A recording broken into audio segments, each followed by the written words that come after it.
So I need my pen. I'm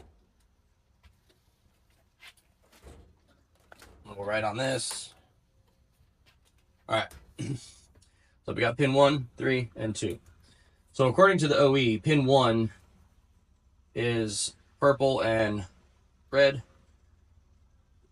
Pin 2 is going to be purple and gray.